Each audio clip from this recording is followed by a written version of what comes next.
Bring this work session to order. We are going to be discussing the youth representative to the Anchorage Assembly. Let's go around and identify ourselves for the record, starting with Mr. Gates.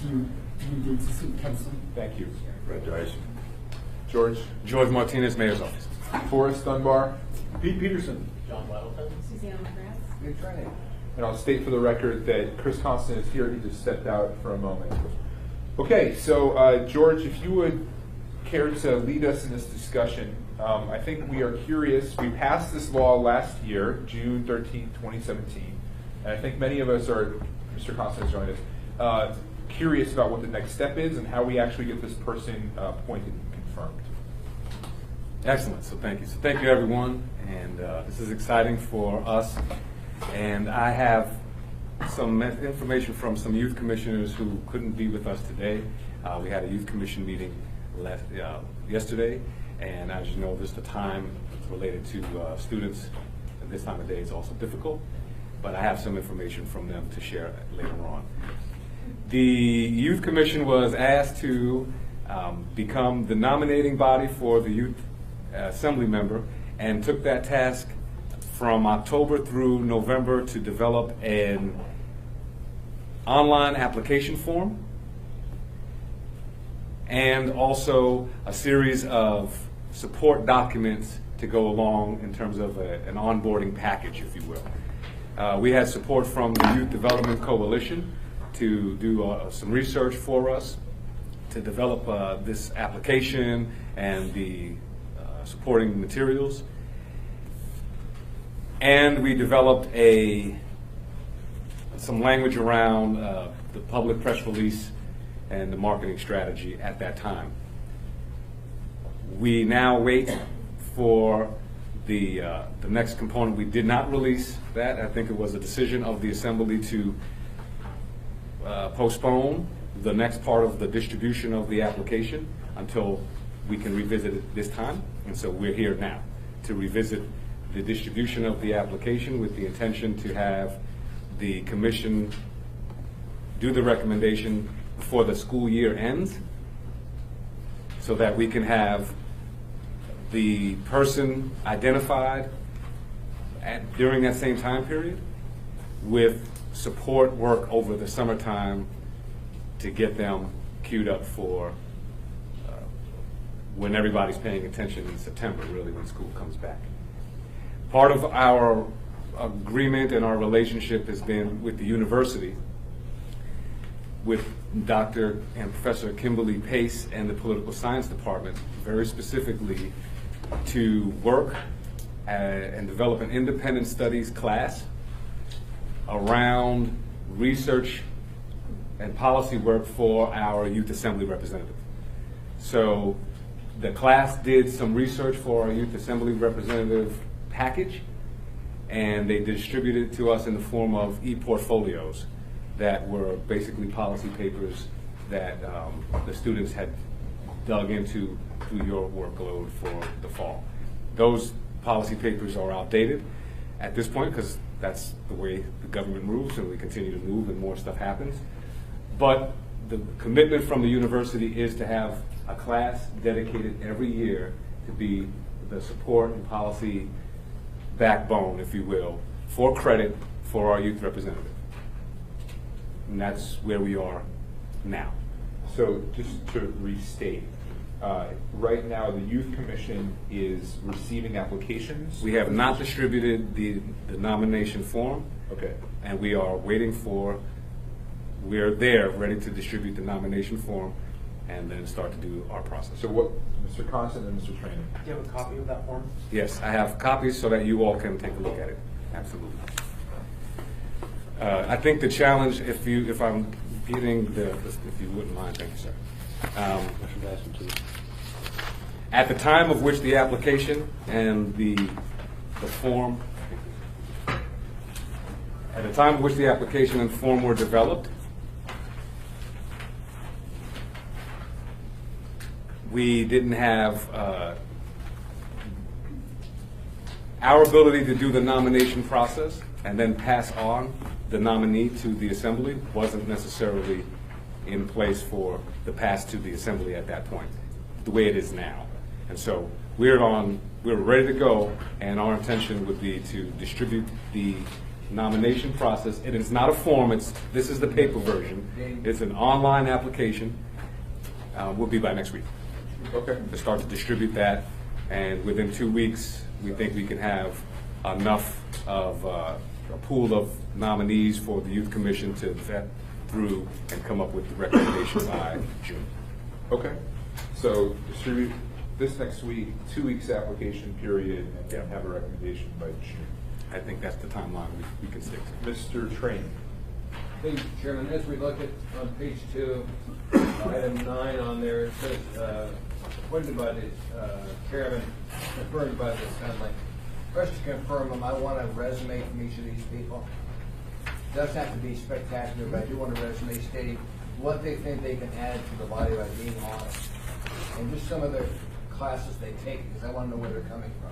Well, you see, Mr. Trainee, with the application that was just distributed. I know, but I want to make Okay. sure those are on there. Yep. It says which groups, clubs, organizations have you been a member of, and then it says, what do you feel you can add or bring to the Anchorage Assembly to select as youth representatives? So I guess I'm not disagreeing with you at all, Mr. Trainee. I guess I just would say that this to me is sufficient. Another separate resume, which sometimes people will require you to do both the application and the resume. I'd require both, because it's got to be confirmed by a Senate. If you had 11 members when you look at this, I want to make sure we've got enough information that we feel comfortable appointing somebody to represent the youth on the assembly. Okay. Mr. Constant? Yeah, I think in the next part of the selection process as well, once you have narrowed it down to a set, I think that we should actually conduct some kind of interview process as well. Which we can do. We do with Right. executive appointees. We do with this too. Right, so just to be prepared with a small set that, you guys have highly recommended, and that we can all consider it in a more detailed way. Right. So, I think there's a chance that you don't get a whole lot of applications back. So let's say you get 10 applications back. How many are you going to, before you forward those to me, how many are you going to narrow them down? And if so, what do you think the goal is for Youth Advisory Commission to? Are you going to forward all 10 to me? Is that the plan, or to just a few of them? The role, as we understand it to be, the Youth Advisory Commission will, if there were 10 applications in, they will look at, they will vet them, they will come up with their top selections, and they will forward those selections on to. And the selections is one for the position and one for the alternate, or a few to choose from? We understand it to be 1 and 1. Interesting. So you'll read 2? Well, I mean, that's an interesting point. So it's just an up or down, yes or no on my part then. Maybe. So that's the question. So I don't know that you have to narrow it down to just 2. Right. I think that what I'm hearing is, will you consider 2 ways? That way, and send us your slate of your best candidates that we can narrow it down to 1 and 2. Because it's not required either way in this law, right? Correct. It's open to interpretation. And think about like the Alaska Judicial Council, for example. They send like 3 to the governor that they say here are, might even be 5, but it's definitely at least 3. They say here are our choices, and the governor chooses from those choices. I think I do prefer that to, here's our one selection, take it or leave it. That makes sense. Mr. Wildman. I wonder if when you write this, the presentation, you could put it in the formative ordinance and have deletions and all that kind of capital letters and underlines and things like that. If they can't get through that, it's self-limiting. If you can make it through that. That would read out a lot of assembly members too, though, Mr. Wildman. Are we going to give them youth assembly council? Yeah, exactly. This is a question for information, point of information. To refer back to Christopher's point, to the Assemblymember Constance's point about the smaller subgroup or meeting, how would you square the smaller meeting of a subgroup with a bigger pool versus a selected, filtered group of a smaller group of nominees, but not necessarily the 1 or 2, but how would you filter those 2 things? What I would imagine, and this is just one person, is that I would guess you're going to get more than 10, but say you got 10, narrow it down to 3, and then send us the 3, and then we will work with the 3 in some interview format process. The Forest will, through consensus or through an autocratic process, pick 1 and 1, and then we will either up or down vote it. right? That way it leaves some, it's a two-step process, Mhm. two reviews. The first review is the youth commission, the second review is the assembly committee, final review is the appointment. Yeah, and it'll be an important learning experience for them how long it takes to do anything. Mr. Yeah, I'm Trainee. sorry, no. First Ms. LaFrance, then Mr. Trainee. Just keep in mind that this is confirmed by the assembly. Inevitably, I'm concerned about the kids because if we turn them down, or if there's negative comments made by assembly members, you've got to give them the wherewithal to be able to handle that. Gotcha. Because this is essentially a political process. I could conceive where you nominate somebody and you've got the best of intentions, but the rest of the body says, I don't like them because I like the policy on this. So we have to make sure that you built them up well enough to understand that simply because somebody's nominated does not mean they're going to be confirmed. Absolutely. I don't want to destroy a kid's feelings. Well, That's a good point. Yeah. Well, that was one of my concerns as well, if we're vetting publicly, and it could ultimately, as Mr. Train says, discourage someone from participation. But actually, what I wanted to ask George, in the ordinance, it says 16 to 19, and on the application, it's 16 to 18. Is that because someone can start when they're 18, and if they, Well, that- turn 19, that's okay, but you can't apply it to 19? in the ordinance on, I guess that's section 9B, says shall not be 16 and not more than 19. So to identify 16 and 19 would mean that a 19-year-old would apply potentially, and they would not be they would be ineligible technically. So an 18-year-old could apply through the time that they're 19 is what I read that to be. 19 could apply as only a few months. It depends. 3 months. It depends on how long the term set by the chair for the appointment. It could be up to a year, 6 months, and then 3 months. So there's some wisdom in limiting it to 18 on the application and allowing, because our process, as you pointed out, could take months. So to speak to Mrs. LaFrance's point about the public vetting versus the private, we, if we want to keep the vetting private before they go to the assembly, we have to keep the committee to 3 or less, the people that did the vetting. If we have many more people in that room, we're going to have to publicly notice it. True. So it might be, it could be the first time we could refer to the personnel committee, that's a 3-person committee. But it seems a little strange. Mr. Constant? You know, the idea of keeping them because they're youth out of the public process, but then putting them in the public process is kind of irrational.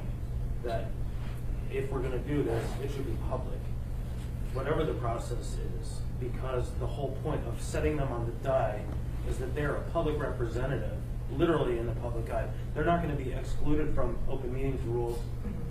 Right, we won't be able to have them in a meeting, in a special meeting, and then, so we should, as above, so below, keep the process open, public. Actually, I want to ask a question of Ms.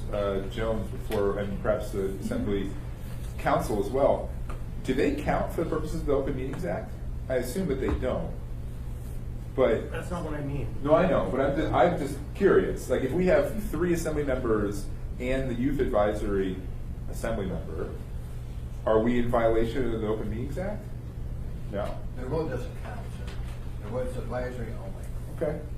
Just so we're all on the same page on that. But my point of that was that the proceedings and the work that they're doing are part of the public open process.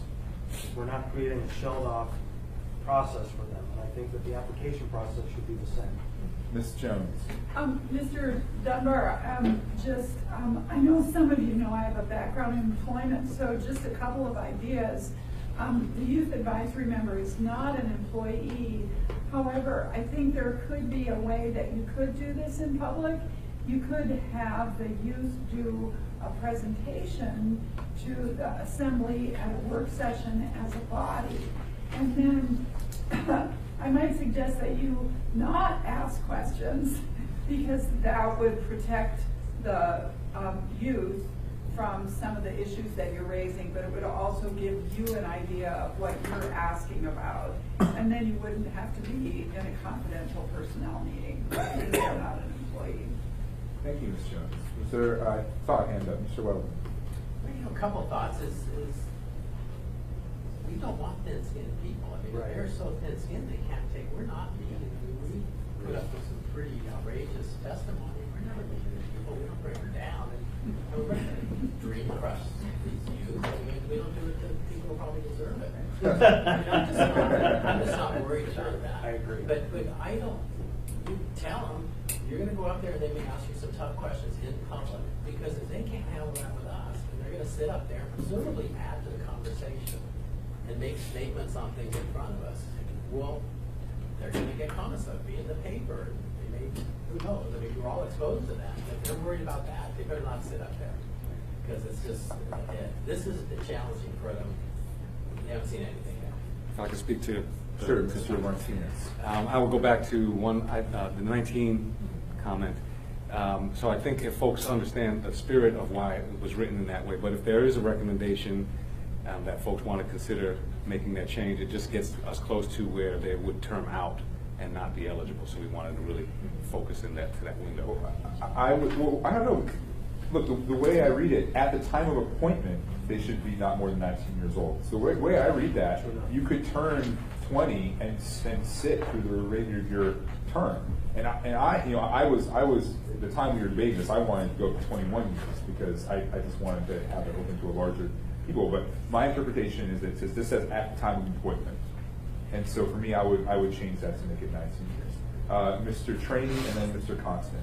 The purpose of bringing this up was just to make sure the kids understand that they're going a whole different arena, and nobody is going to be polite to them on the assembly. Whether if anybody can testify, I'm after them. We've heard people do that before the 70s.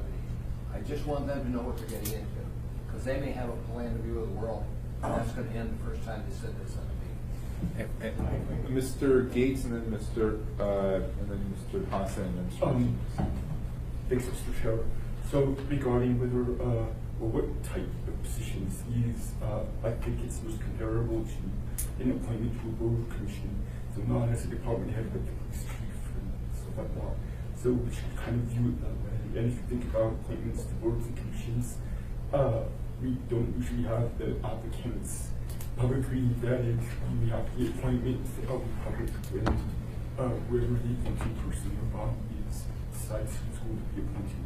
Now, we don't have to do it that way. The way I read this is the chair appoints, and we probably have discretion as to how they implement the process for making that appointment, since it has to be public or private or closed doors and so forth. So you have some discretion, I think, in those terms.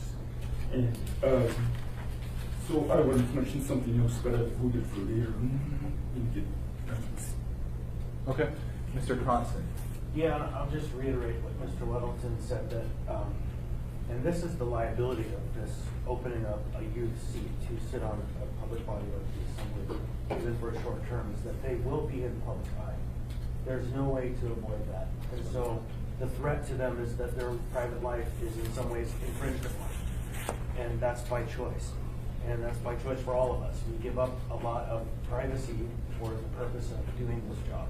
And so I strongly support the idea of open process for appointment. Mr. Martinez.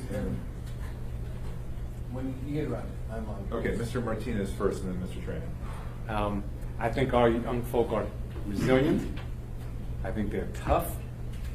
When we do our nomination process now for membership to the Youth Advisory Commission, an application doesn't mean you are going to be a member of the Youth Advisory Commission. An interview with me doesn't mean you're going to be a member of the Youth Advisory Commission. We're very clear that this does not mean membership. All memberships are appointed by the mayor. So they know where the hard lines are, and even if they're engaging the process, that doesn't mean that they're guaranteed a spot at the show. But I do encourage us to know that I think our young folk are very resilient, and if folks decide that it is a public process, I will commit to making sure they know exactly what you're describing. Well, yes, Mr. Peters. Thank you, Mr. Chairman. And I think as members of the Assembly, if we have a member of the public that's harassing our youth representative. It could get to the point of bullying, and I'd have no problem stepping up and telling that person that they crossed the line, you know? I mean, yeah, I know they're citizens and everything, and we work for them, but they can be wrong too. I'm sorry, I got out of order here. Mr. Trainee. Just to keep in mind, the chairman appoints that somebody confirms, so it's a public process, because we're voting on it. But there's a step before that that's important. So we had a conversation yesterday, and it was kind of hard to get on the same language because we are dealing with different branches of government here. So George works in the executive branch for the mayor, and this commission is staffed by the mayor. It's picked by and appointed and then confirmed by the assembly, but it's a mayoral deal. And so George was struggling with, I can't set this process. This is your process, right? But we're ready to go when you are. So the vetting process for a standard board and commission appointment not held by the assembly, like the ombudsman or otherwise, is mayoral and executive in function. And we don't have a vetting process within his office to say, this is an assembly vetting, right? And so any vetting that they do, I believe, has to be also vetted in our house somehow. Otherwise, what we're doing is giving, and this is nothing against our current mayor, but the mayor a seat on the assembly in an ad hoc way or in a kind of youth advisory way. And so it's important in a parallel process for us to do our own review of the slate of candidates so that we get the representative we want on our body. I agree with that to a point, but I don't think if we get 20 applications, I don't think we need to go through all 20. I agree. I think there's a role for them to do a Youth narrowing. Commission. The youth commission do a narrowing down to 3 or 5 Yeah. or appropriate, and then we have our vetting. Mr. Trainee. The mayor does have a role on the assembly. The mayor can debate. This mayor's never chosen to. But the mayor does have the ability to make motions at the debate. Other no comment.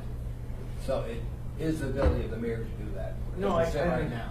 I get that, but I think we are, in some ways, if we're not very conscious of having our internal vetting of the slate of candidates, giving up that power. Well, some of the boards and commissions have to be put out for 2 weeks public notice. Right now, planning and zoning, for example, has to be out there for 2 weeks for public to take action, to give us a chance to look at it and the public to make comments to us. So that has happened for with other commissions. All right. So do we have any members of the public who want to speak to this? Or anyone who wants to? Do you have any comments, ma'am, on this ordinance? Yes, so I work with the Anchorage Youth Development Coalition. I'm new to the team. I'm sorry, could you say and spell your name for the record? Julie Albert, JULIEALBERT. And one of my comments, I was wondering the criteria that the youth and the entire youth advisory council are going to use to look through this application. I would just, because it is kind of subjective to look at what do you feel you can add or bring, or what clubs you've been a part of, what's the criteria that they're going to use to evaluate that, and will it be standard across the board for all of the youth before it gets passed on this assembly? Mr. Martinez, would you like to answer that? I need clarification on what you mean by standardization of the process related to the subjective nature of the question. Sure. So just looking at this for the first time now, it seems as though a lot of the questions, the open-ended questions at least, can be interpreted in a specific way. So if somebody is a part of a science club or a math club, for example, how would that be weighted? I don't know if that's clear. I'm just wondering what the criteria that the young people will be using to look at their peers. I think that I understand from your follow-up statement the clarity of where you're approaching, but I think that the subjective nature of evaluating a nominee is part of the process that people go through. And so the youth commissioners worked this application together with some of our local stakeholders based on understanding of youth development and some of the questions and just kind of some science embedded in here from our partners at the Youth Development Coalition, that the point is that they're supposed to read this, and it really depends on how a student or a nominee applies and the way they read the questions, and the subjective nature of their answers to the subjective nature of the evaluation is part of the standardization of it. So they will all be reviewed from the same commissioners, if that speaks to the standardization. Yeah, okay, yeah, that helps. Thank you. Any other comments? Mr. Weddleton, then Ms. LaFrance. I'll tell a brief one, and a little bit to address that is, when I was on the board of credit union, we do scholarships every year, and we get 30 to 50 scholarships. So it was people from typically go to college, somewhere in college, and go to get an ambassador. And it is very subjective, but I'll tell you, the choice wasn't, oh, these people stink. We never got anyone to We got just so amazing, and everyone was good. But a lot of subjective stuff, their stories. So if you ask them which groups and they list their groups, okay, that's expected. There were people there who would list their groups and say, this group was so amazing and we did X. Right. And that's going to They spoke that way. I want to hear that, and then they were part of that. So it's really, I can get rid of the objective stuff and say, tell me a story. And you get to know them. And that's really largely what we do. It's very subjective. So these are probably expandable blocks here where you might limit it to 500 words or something. Yeah. But that's what I would look for, more than a list. The objective stuff's not as interesting. Yeah, that's helpful. Ms. LaFrance. Actually, a question for George, if that's okay? Yeah, of course. In UA class, you mentioned policy support. Is it then the intention that the youth representative would enroll in that class? No. No. Okay, that's just a totally separate thing. Totally They separate thing, provided yeah. some support for this process. From that class, they wanted to be supportive, but they have a lot of students, and as Chair Dunbar knows as well, now working with kind of the internship and at the fellowship space, they have policy-minded students, and this was a great opportunity for them to anchor those policy-minded students into a reoccurring role. Great. Mr. Peterson and Mr. Constant. Thank you, Mr. Chairman. And so this is something that an AP class sort of thing that they get credit for? If someone in we chose a high school member as our youth representative, they'd be able to get some credit for this, or? Well, it's a different, I think you're describing a different area of, if it was the relationship to the class, then the class support at the university is already a credit class. Right. Youth commissioners, and I'll use the youth commission as an example. This is volunteer time, obviously. All boards and commissions are volunteer. Most youth commissioners are not necessarily connected to the service of the youth commission for credit. Those are usually extra curricular activities. So I would not, certainly a savvy representative could figure out how to utilize their time on the assembly in creative ways with schools and for credit and or research opportunities. So, but I don't think there's anything prohibiting that. Well, and obviously, this would probably look pretty good on someone's resume or application to a university as well. That's right. That's cool. Thank you, Mr. Chairman. Thank you, Mr. Peters and Mr. Constant. I'm just gonna wait for one more minute. I'm getting calendar meetings from the clerk, and I want to set targets and date specifics for conclusion of the solicitation, then for our review, and then for appointment. And I'm looking at the September meetings for the date that we would seat this person. And I want to, because that's when school gets back in session. Okay, well, why can't we do it a lot earlier? I think that these kids in their summer, the thought that I had heard from members of the commission that I've seen is that this summer they would train them up, give them some basic mentorship. Maybe they could follow some of the assembly members, the applicants, and then what I had heard consistently was seat them when school starts in September. Is that right, Mr. Martinez? I think the idea is that everyone will be paying attention in September back to this public space. When school starts, everyone will be paying attention. So as best as you all can go in terms of onboarding, the youth commission would be supportive and the classes would be supportive, but getting them connected to the summertime with you all so that everyone's paying attention in September, I think is the right way to go, because you can bring them up to your speed. Okay, well, I mean, just looking at this now, if you were to distribute it next week and you've got 2 weeks open and you want to have it closed and recommendation by June so that, I mean, we could potentially have them seated in July, I think. I think, yeah. But if you want us to just sort of slow roll a little bit and wait until August through September, fine to do that. I guess it really depends on the students. Do the students want to come on occasional Tuesday nights in the summer? Do they want to come in and come to assembly meetings? Because they are required, they can't miss assembly meetings, right? Or they're subject to removal rules, just like we are. Mr. Weddleton. Oh, you could finish, but I just want to say you're missing a key piece of information. What community council? Are you at that? And what district? To the application. To the application? And I don't even know what district I'm in, but I know. But of course, keep in mind, some community councils are not wanting their people to attend. We did allow them to drop the age down, but not every community council. Well, it's also true that a lot of community councils don't meet in July. No, but There's a lot that don't meet in the summertime. Say, tell me which one you're in. Yeah. Everyone can attend a community council. They may not be able to be on the board or a voting member if they're IEP, but they can attend. John is here to talk about the good news. Community council. Evangelist. John the Evangelist. So I have June the 12th or June the 26th meetings for us to address the question. So Sounds like, say that again. June the 12th or June the 26th meetings. So do we want to do another work session the week before one of those meetings? Probably then the 26th, right? If they're done with their review process, and we have a slate.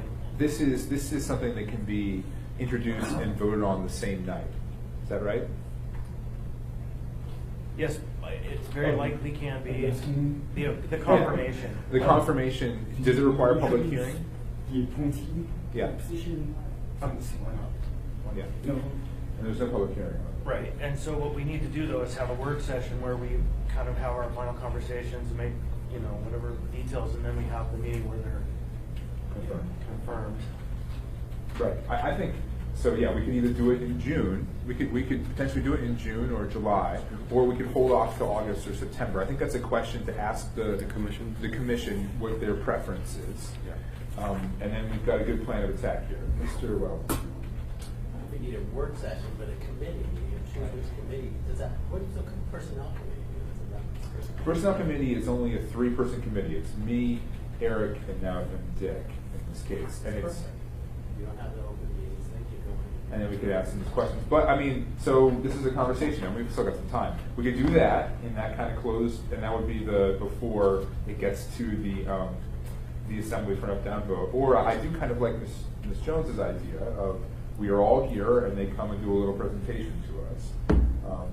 And then we could either have questions or not questions. If we did that at a work session or a committee, I think I would prefer a work session or the rules committee. I think those would be the two. I think the rules committee could also be appropriate because that's a committee of the whole, and work sessions are committees of the whole. So I think I would choose one of those two vehicles. And that would be for the interview process. And we can schedule those. Those can be scheduled quickly. That's not. And then we wouldn't have to disrupt the agenda of a standing committee that's meeting once a month. I don't like the idea of waiting for it to be convenient at the time. I say let's schedule this thing, let's put it on the calendar. What I want, my hope to walk out of this meeting today is a calendar with date specifics on it so that this thing happens when we appoint it. And so I would recommend that we aim to have the appointment for the 26th, whatever term the start date is, but the appointment at the meeting of the 26th in a work session the Friday prior for our final interviews with the selected slate of candidates. That gives them basically a month and a half plus a little time on the side to get that process engaged and going. That's ample time, I would guess. Is that fair? So I mean, that's fine. I think I like that. And Mr. Train, let me make one point before that. What I do want to say, the deadline that we do want to set today is that we will have some recommendation of the slate of candidates from the Youth Advisory Commission by June 1st.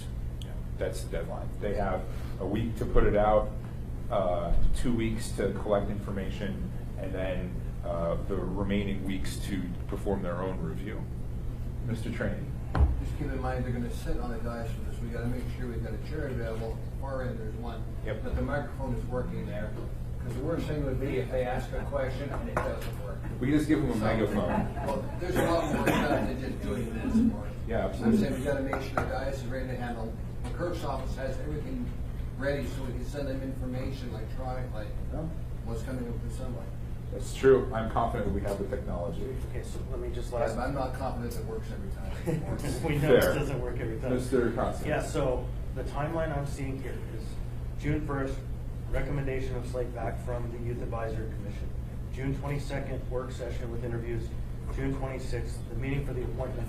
The question to come back from the Youth Advisory Commission is start in the summer or start in the fall? And the summertime that would be available if they start in the fall is for training and kind of skill building, orientation to the materials and everything else. Right, and I can control that by when I put their confirmation on the agenda. Well, the confirmation could be on the 26th, but the term could start on September 1. Yeah, okay, I got you. And so, but we can deal with all of this by the end of June, the last meeting. Yep. That way we have a calendar and not just someday. Because if we're going to do it, let's do it. If we're not going to do it, let's not do it. Okay. Mr. Peterson.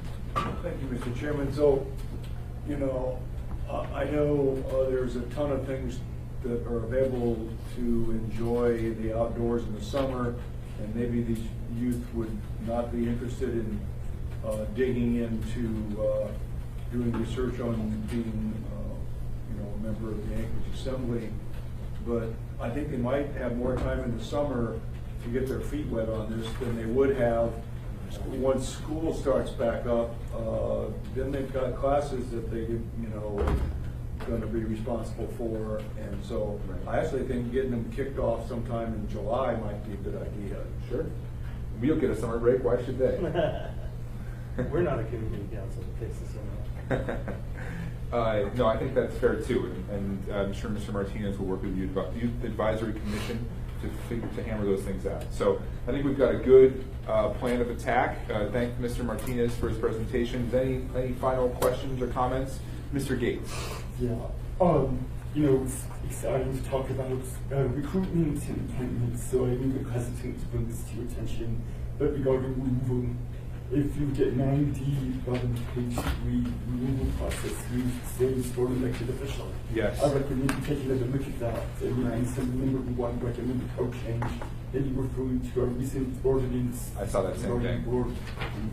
So perhaps that might coincide with the 26th meeting or something like that. I agree, and I pin the rose on Mr. Constant, who has been working on here to bring us a small ordinance to change that code so that it's not quite so arduous to recall.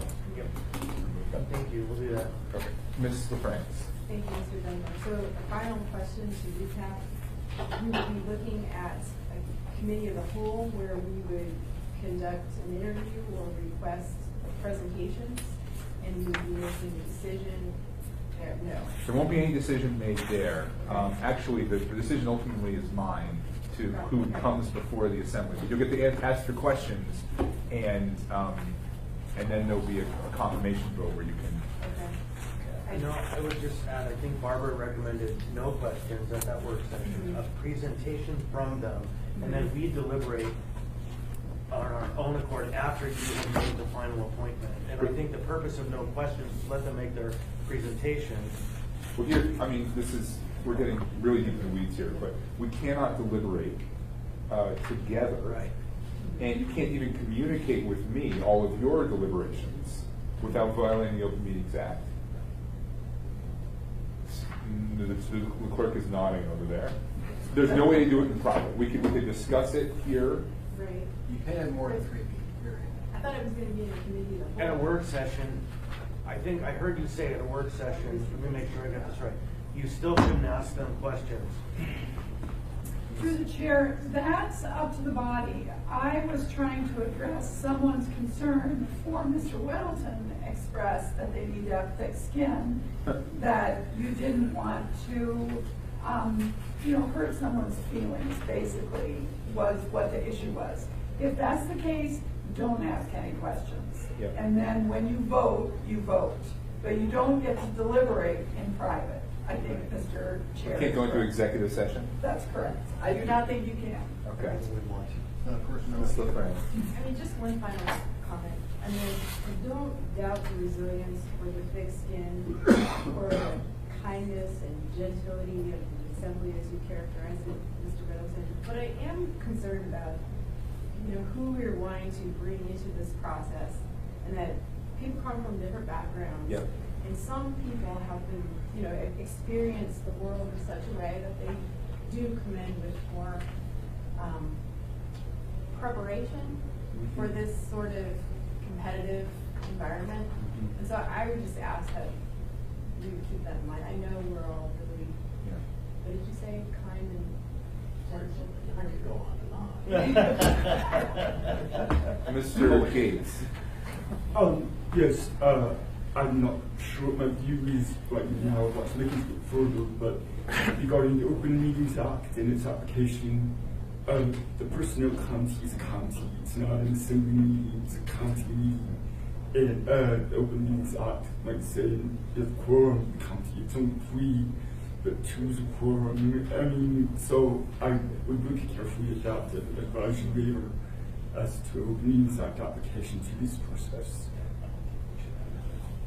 No, I mean, so again, to recap, we're going to do either a rules committee meeting or a committee of the whole, or a work session. Thank you, George. Thank you. They are going to present to us in some way. Between now and then, we'll decide whether or not questions are appropriate. And then, where the sort of disconnect is, again, there is no way for you to non-publicly communicate with me your preference. You can either say it on the record at that work session, or you can say it on the record at the assembly meeting. But there is no way for you to privately say, choose student A and not student B, without violating the Open Meetings Act. So, we are But, stuck. and that's okay, it's a fair process. Let the chair do it, and we will have a thumbs up or thumbs down vote on that. We can still have a conversation about why. Yeah, absolutely. Okay, with that, I'm going to close this work session.